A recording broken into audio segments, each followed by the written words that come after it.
এটা আমার মেয়ের ফার্স্ট মান্থ ফটোশ্যুট ছিল। আমার ভাইয়ের মাথায় সব আসেও বটে। এই সব কিছু ডেকোরেশন কিন্তু আমার ভাই নিজের হাতে করেছে। আমি শুধু ওকে শাড়িটা বার করে দিয়েছিলাম।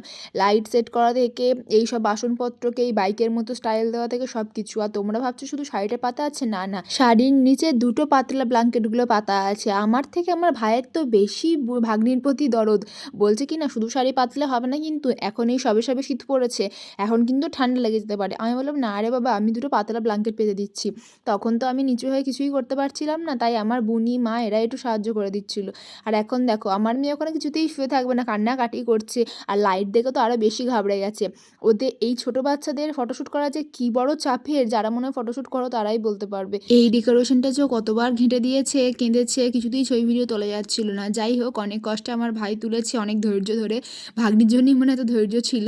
তো পরে একদিন দেখাবো সেই ফটো ভিডিও তোমাদেরকে। আর তারপর হয়তো এত পরিমাণে খিদে পেয়ে গেছিলো যে তোমাদের কি বলবো। আর আমি তো এসব তখন খেতে পারছিলাম না, তাই আমার জন্য ছিল চিকেন স্টু, আর তার সঙ্গে ছিল ভাত। কিন্তু মায়ের মন তো, মা আমার জন্য একটুখানি রাইস সরিয়েই রেখেছিল। সেটাতে কিন্তু ঘি আর চিনি ছিল না। কিন্তু সেটা কি আর খেতে ভালো লাগে বলো তো? একদমই ভালো লাগছিল না। তো যাই হোক, এখন দেখো বুনি কীভাবে খেয়ে নিচ্ছে, আমাকে দেখাবে বলে আমি শুধু ওদেরকে একটা কথাই বলছিলাম, খা না খা, তোদের সব কটার পেট খারাপ হবে। তো চলো আজকের মতো এতটাই, দেখা হচ্ছে কাল। সবাইকে টাটা।